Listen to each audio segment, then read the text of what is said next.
Hi guys, welcome back to the Talking Reality podcast. In today's episode, we are discussing one of the most divisive families in the world. A bit of a controversial episode. Obviously, people have different opinions. So let the Royal Rumble begin. Let's go.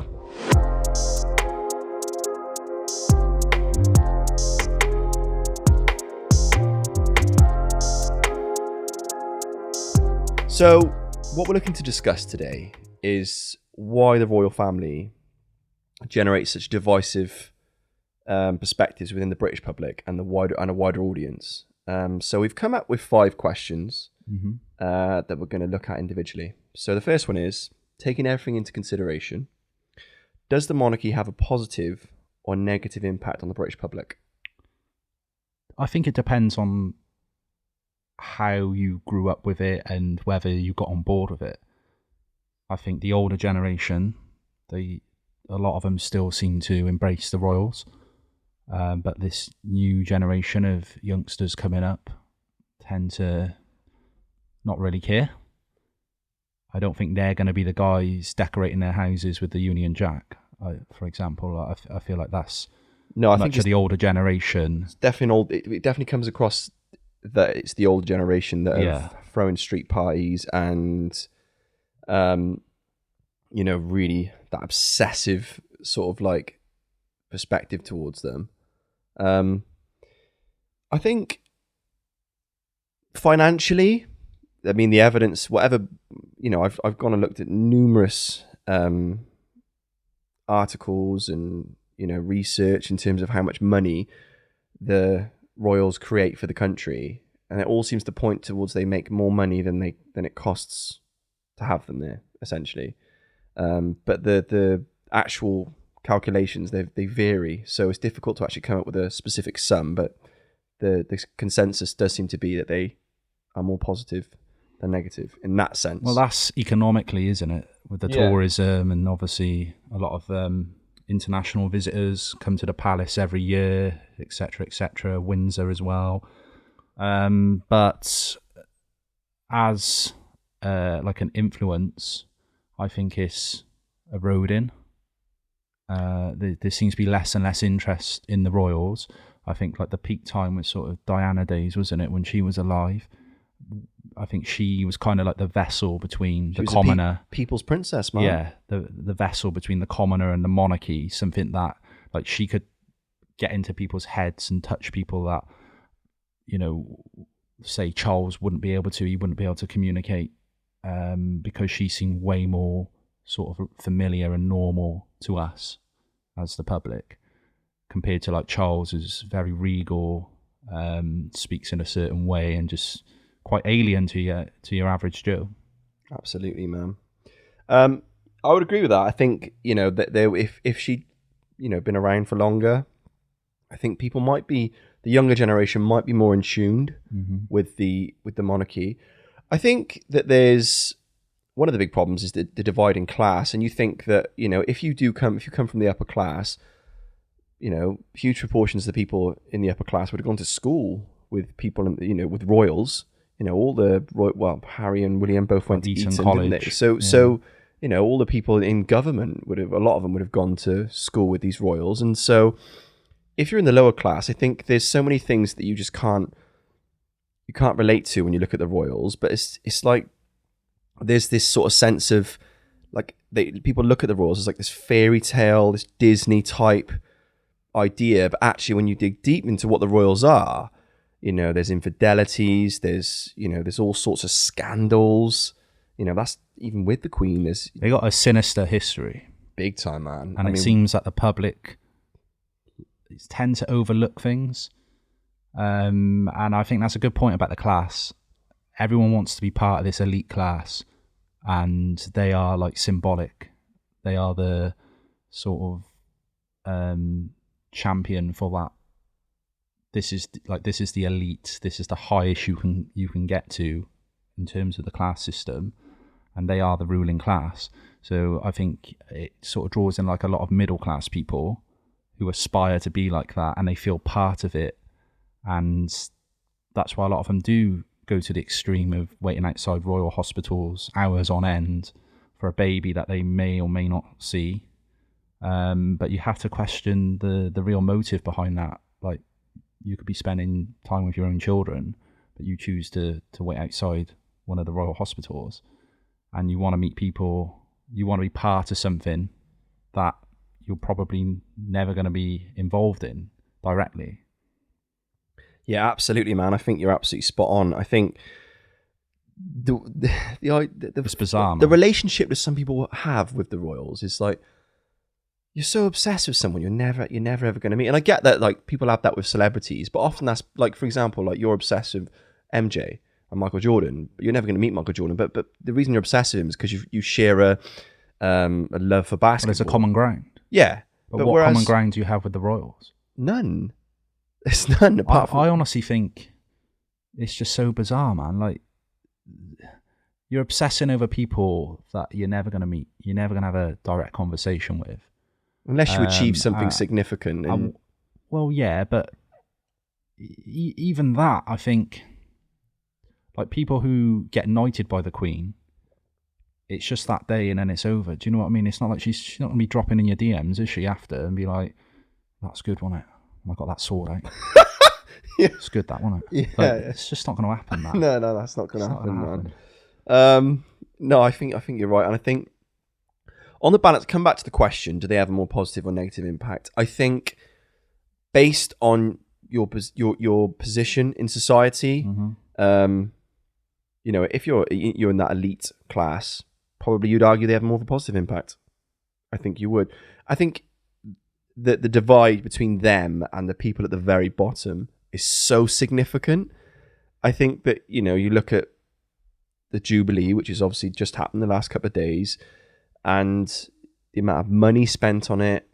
It's in the billions, wasn't it? Exactly. That was a stat I saw. But and you brought up a good point in that, imagine somebody who's in, you know, a flat in a deprived area of London. East End of London, damp flat, you know, 1 bedroom, you're on benefits, you're having to go to food banks, and then you got the Queen on TV saying, enjoy your weekend, guys. Make sure you celebrate. Go party, go enjoy yourself. Yes, it's tough. It's tough because if you're not in those circumstances, then you cannot relate, and it can be seen as a bit of a kick in the teeth. Versus your middle class. It's been a tough 2 years of COVID. Yeah, let's go and enjoy ourselves. So it's.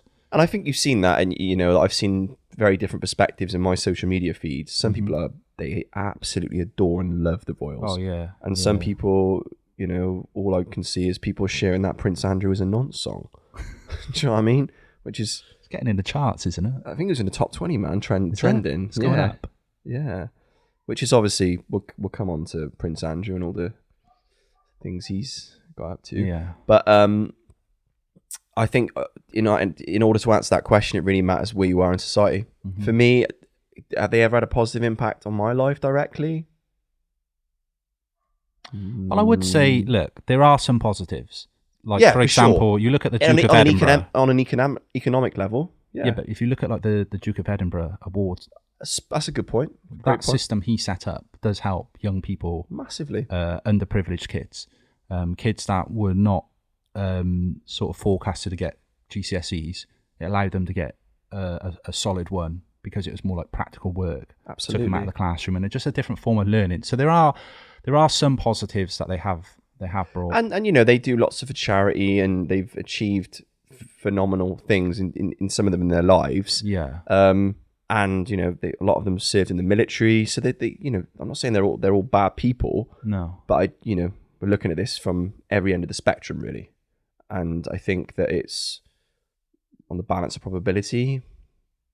I don't know, it's probably close to. It's hard to say. Yeah. But yeah, agreed. Economically, yes.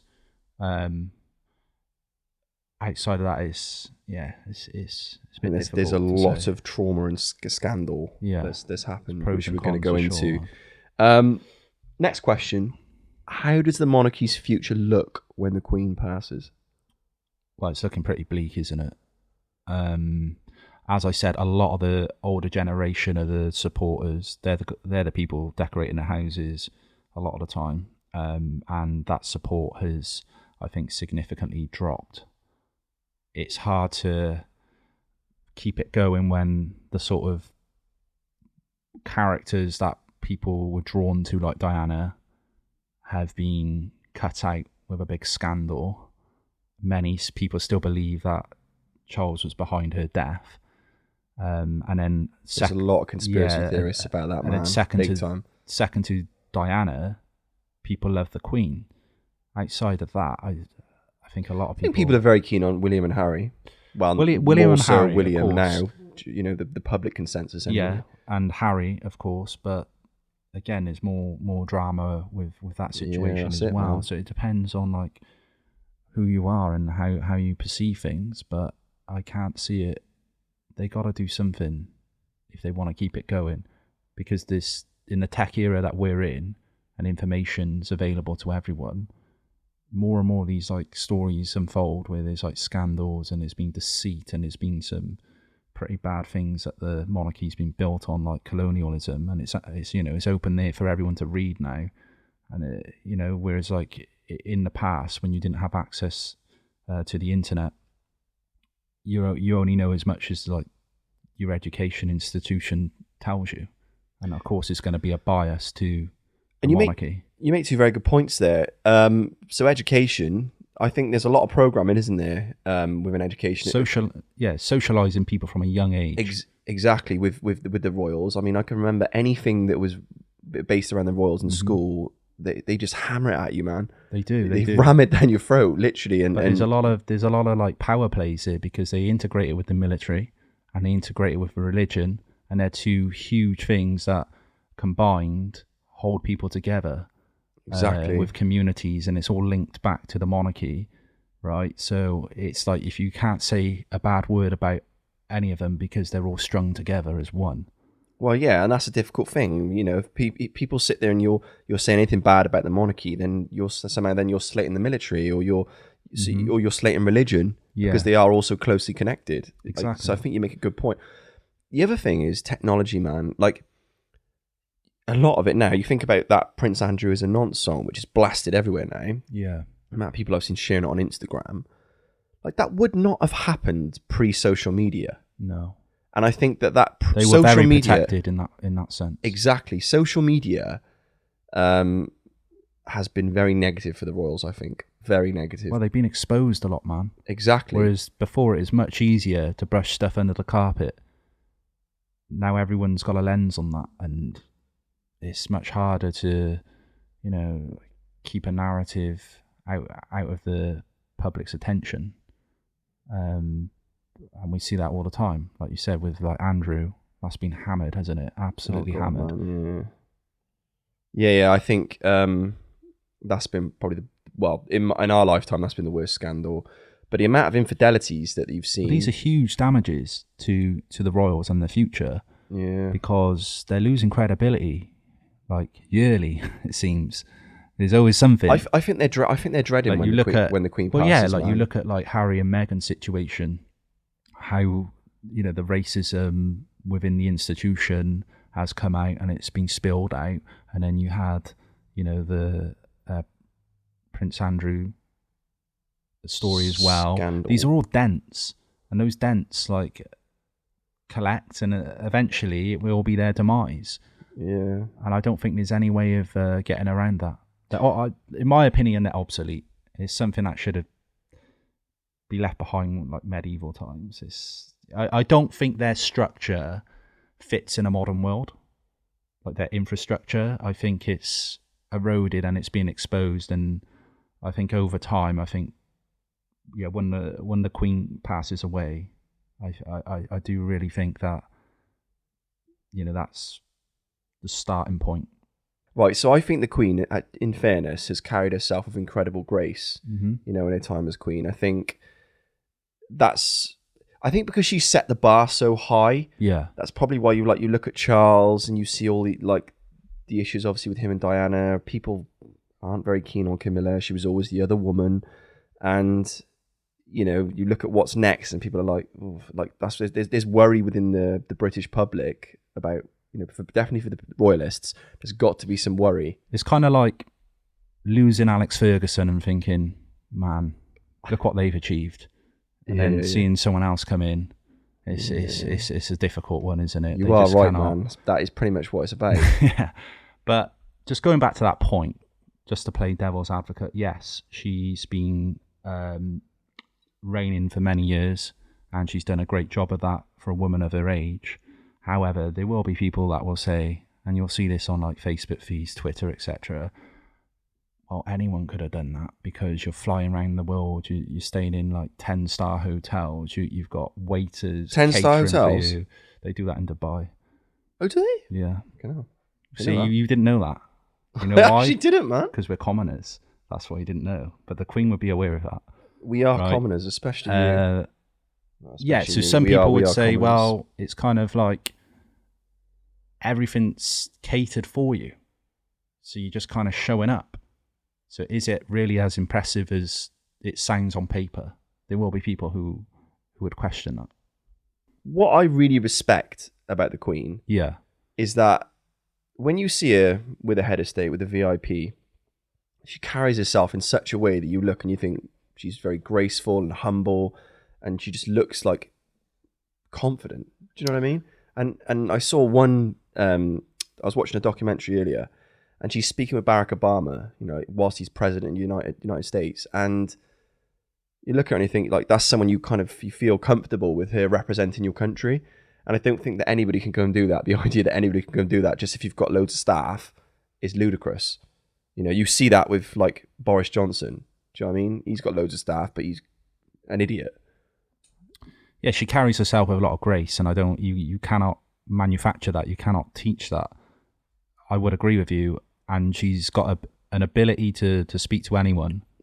Agreed. From all walks of life. 100%, man. And that is quite rare, and I think that is part of the connection with the public to the Queen, is they feel like, yes, I could have a conversation with this lady and not feel undermined or patronised or anything like that. Whereas if they were having that conversation with Charles, I feel like they could easily feel inferior.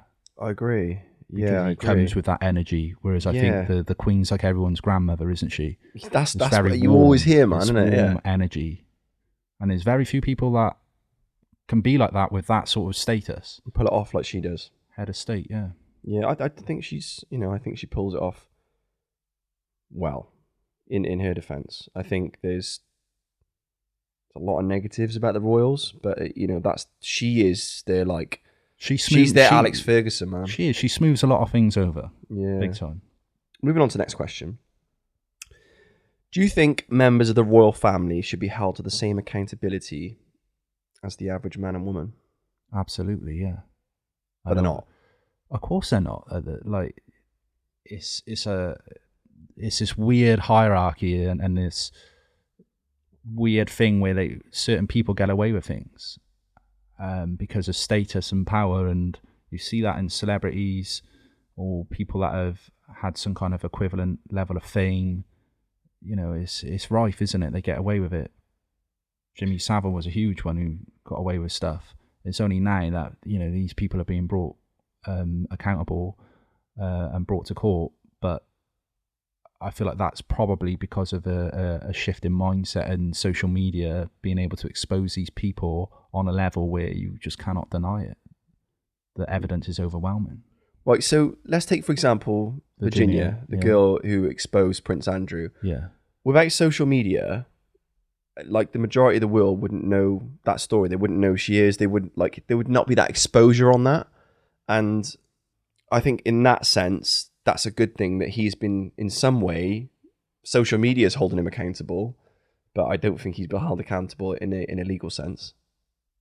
No, he hasn't, because he's got away with one there, hasn't he? He's got away with more than one, mate. No, but in that particular case, like, the evidence is there, and people are okay to dismiss that. And even the Queen, did she not pay? Well, I mean, that's definitely the narrative that's been branded, is that the royals paid. Obviously, we don't know that for sure, but that's what's been suggested, is that she paid the $12 million to Virginia to bail him out. Yeah. And I guess that opens up the question then, is why are we happy to celebrate the Queen? Okay, I'm just playing devil's advocate here, Yeah. right? When she's technically bailed out a paedophile. Um, And it comes back down to, do we let these people get away with stuff? Doesn't it? Comes down to back down to accountability. Yeah, but it comes back to the original question about should they be allowed to get away with stuff? In any other walk of life, if that had happened and you had bailed someone out who had committed those offences, you would be branded as part of it, wouldn't you? Yeah, you would, Because it's man. very weird behaviour to want to defend that. And then some The people problem will is, though, argue... the problem is, though, if she doesn't defend it and they don't try and like brush it under the carpet like they have and really get rid of it... It's a deeper dent in the, I mean, in the monarchy. that's almost a dent they can't recover from. I mean, how do you recover from that? The fact how they've dealt with it, they kind of have tried to brush it under the carpet, man. Haven't they? And the one thing I think I think that I'd agree with that. It's kind of like the Queen's in a team and she would rather protect that team than her own performance, right? So she could say, no, I'm not going to do that because I believe these things did actually happen and I don't want any part of that, but then it damages the team that she's in, which is the monarchy. So it's one of them, isn't it? What do you do? Do you keep your integrity or do you do it for the benefit of the team to try and keep it going? I just think it's hard, man, because obviously she's devoted her whole life since she got married to the royals. Yeah, and she that must have been on her mind when 100%. This all came out. So. Do you want that to be how you're remembered? I know she won't be remembered for that. She will by some people. I've seen that narrative. The British public, though, they have a very short memory span in terms of what they want to remember and what they don't want to remember. Because when that story came out about Andrew, there were loads of people just going ham on the monarchy, but there will still be a big percentage of those people who got their Union Jacks out today. Do you know what I mean? It's just such a fickle sort of mindset of, we pick and choose when we want to support people. And to just forget, to brush certain things under the carpet, which again, in any other walk of life, just wouldn't be acceptable. Like if anyone else is branded with those offences, it's game over, isn't it? Especially with the cancel culture. That's one thing you do not recover from. Yeah, but we, as the British public, tend to choose when it suits us. I think one thing that I think is very sad when I've been doing my research about the royals is how the media have ruined some of their lives. I think about Diana specifically. The way she was treated by the media was just appalling. And then obviously there was that court case in France. Well, I think it was in France with William and Kate, because William he initiated court proceedings against, I think it was, I can't remember the magazine, but because of how the media were basically abusing Kate. Right. And then you've got obviously everything now with Meghan. And I think that's one level where they're not held to the same accountability as the average person. But I think once you're in that, you look at William and Harry, they've not asked to be born as princes, have they? No. And that's where there's one side where that's got to be really, really hard, man. Like that intrusive behavior. You look specifically at Diana, man, like that. Really it's affected actually her. Appalling. Yeah, it really affected her. You could see that. Yeah. But again, that's part of it, isn't it? Where even if you're just a celebrity in general, it's kind of like. I think it's a different level of fame, though, man. It's like hundreds of millions of people all around the world watch that platinum. Yeah, Jubilee. but what I was going to say was, to the paparazzi and reporters, it's just fair game because you're a royal or you're a celebrity, so we can film you in any way we want. We can bait you into stuff. We can. It's not fair game with the Queen though. There's levels. You are right. I watched a video and she's there. She's watching Prince Philip. He's at some event and all these reporters get in front of her face and she just moves her hands like, get out of the way, basically, and they all just move. And there's no other royalists doing that. That's a fair point. I didn't think of that, but that's absolutely true. She's not fair game.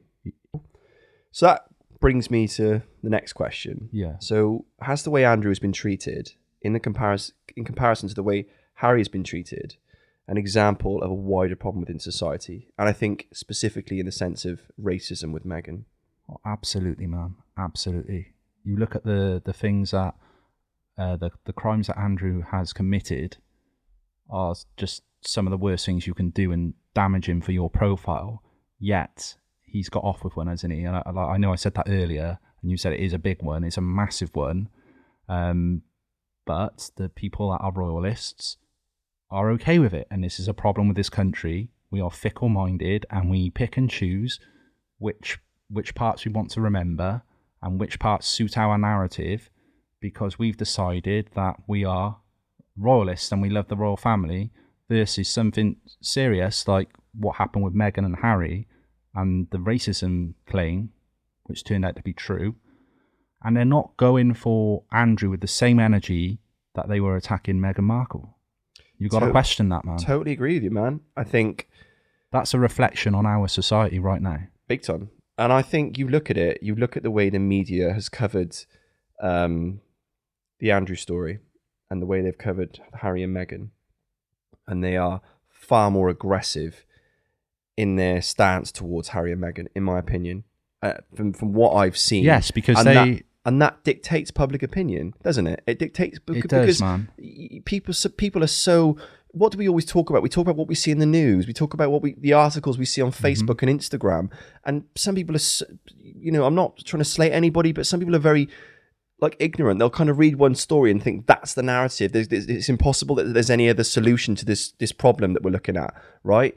And I think that if some people hate Meghan, you look at what's his name, bloody Piers Morgan, absolutely hates Meghan. I know he's met Meghan, but how passionately he despises it, and he can say it's like gospel that Meghan's lying, in relation to something he has no idea about. And he's not, and then people will follow Piers and believe. I don't know if Meghan's lying or telling the truth. My belief is that she's telling the truth. I do think she is. Mm-hmm. I think. But you're absolutely right. They just don't go after Andrew with the same energy. When that Meghan Markle thing happened, they were hammering her. You are destroying the royal family. You are separating the royal family. Even Piers went with that narrative. He did. And he went there with a lot of energy. Big time, man. But he didn't have that same energy for Andrew, right? And when you look at it, it's someone who's committed horrific crimes versus someone who's just said, I am suffering racial abuse, and they are questioning the colour of the child. It shouldn't be it shouldn't be up for conversation. One is clearly wrong, and the other one, it clearly needs to be exposed if this is happening in that institution. But they just didn't have the same energy for that. Totally agree. I think that's a reflection of the society that we're in today. Yeah, I think it is, man. I think the reason I've worded that question is because I guess my belief is there is a wider problem in society. Of course it is. Of course it is. People's energy to... It's to suit their narrative. I'm telling you, man, it's to suit their narrative. Yeah, because they pick and choose the good bits of the royals and then brush the bad bits to one side. I mean, you're devoted as a royalist to this family that have betrayed you multiple times. Look at the scandal with Diana's death, right? You got now the scandal with Andrew, and now they're doing stuff that is morally wrong with the racism stuff. Yet you still choose to be a part of that. You want to be part of this system. Well, a lot of it, it's like that Stacey Solomon, that clip of her just saying on Loose Women, where she just doesn't get the royals, and one of the other people in the panel said, "Well, I love the Queen, but outside that, I wouldn't care if they all lived in council houses or something like that." I think the real narrative is, man, that I think people just love the Queen. It really is. That's why people get this. Everyone's so celebratory of this Platinum Jubilee, because it really is about the Queen, not the royals as a brand, about her as an individual. Yeah, I think. And that's ultimately why it will die off when, unfortunately, if she passes away. I believe so. It's a sinking ship, man. I think. I still think it. I just find it so bizarre, man, that people get obsessed with them and almost care about them more than the actual family. Because when you break it down, right, I think on that Stacey Solomon clip, she mentioned how much money, I cannot remember what the figure was, but she mentioned how much money the taxpayer pays to keep this monarchy running, right? And it was a lot of money, wasn't it? It was in well into the millions.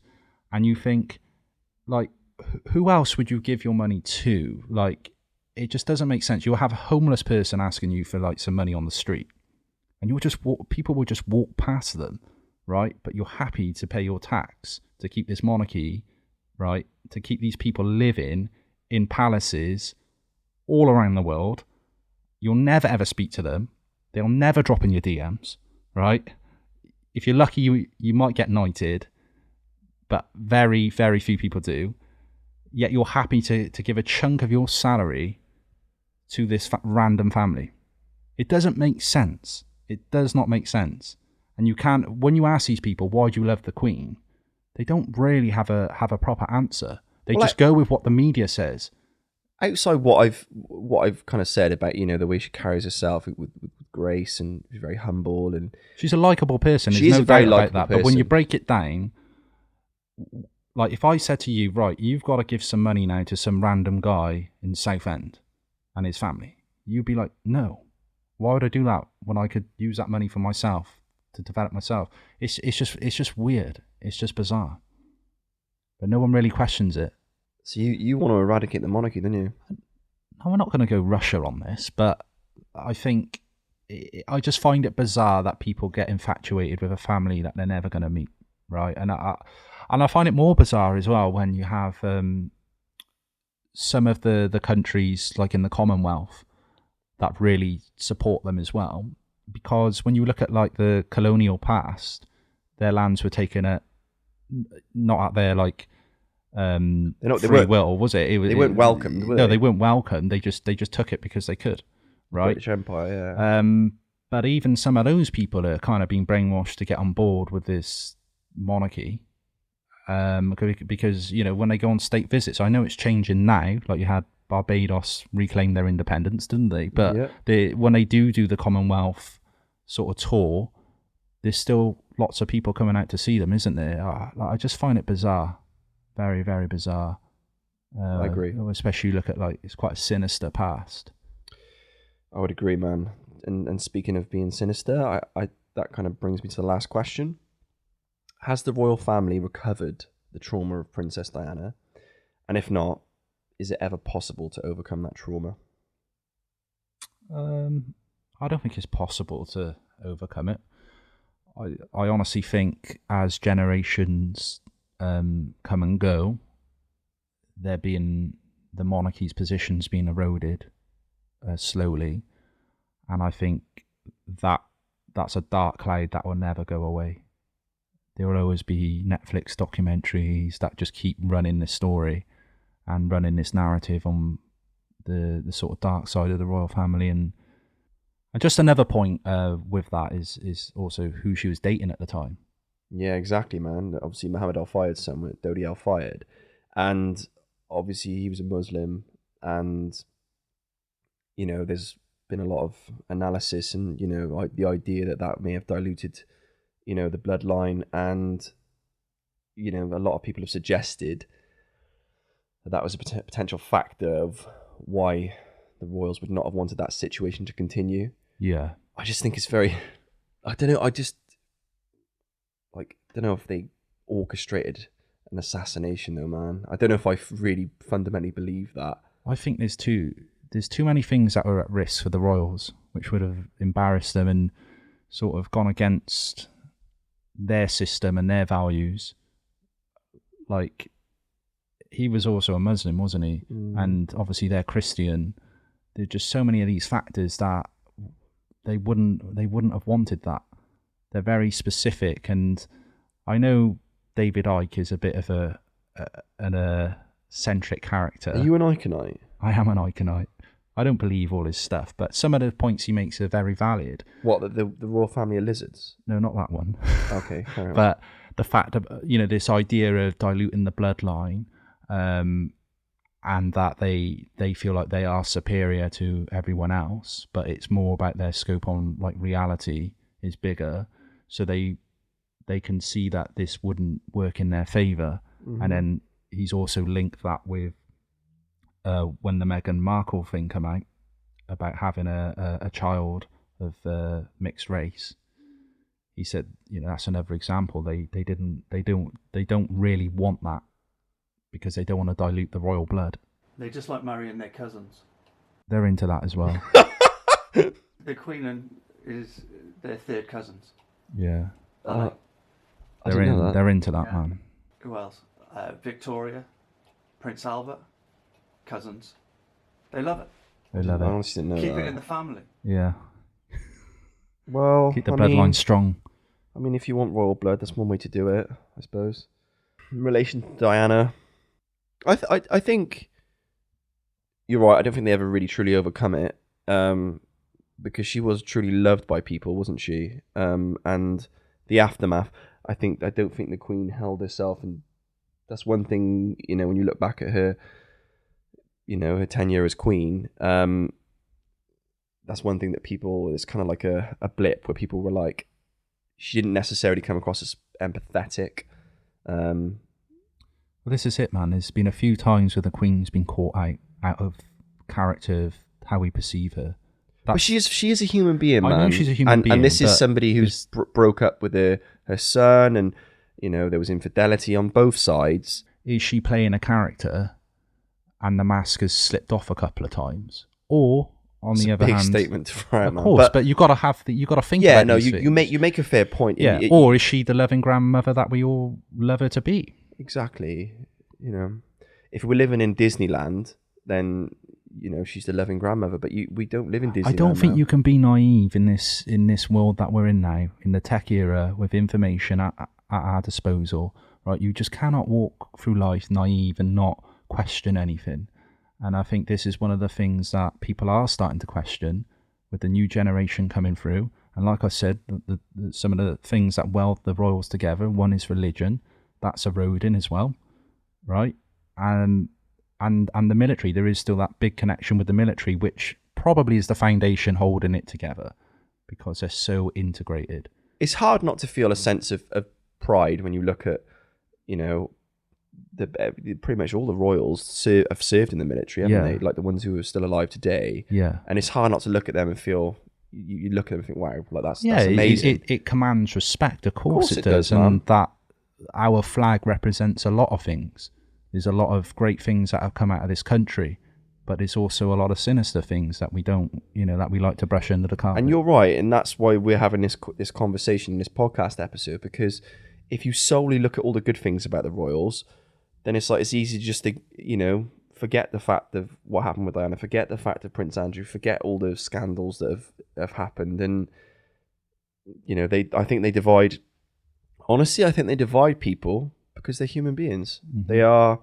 They're not this perfect bloodline that should be above everybody else. No. I don't believe that. I think the Queen's an amazing human being. I think she's done fantastic things for this country. But as an organisation, I suppose, or the Royals as a brand, I think the future looks bleak. But I do have a question for you. Go on. If you had the opportunity to be knighted, would you accept that invitation? Oh, such a good question, man.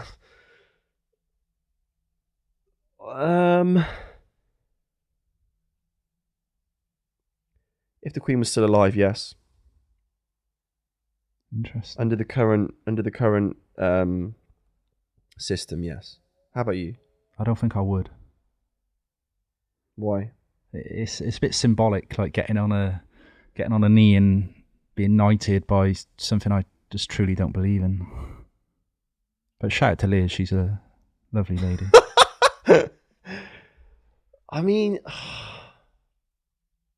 do you know what? That is a good question, because am I doing that because I believe in the royals, or is it something to feed, like, my ego? Well, I could answer that for you. It's to feed your ego, because you know the title that comes with it. You've just exposed me, you want to whack that on your CV. I know. Well, it would help the podcast. Anyway, that was episode 16. I'll wear a TRP jumper. You've killed me there, man.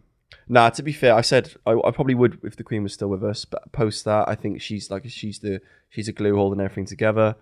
And yeah, that was episode 16. Now she's killed me. Give us a like, subscribe, and a follow so you can see him kill me again. See you soon. Cheers, guys.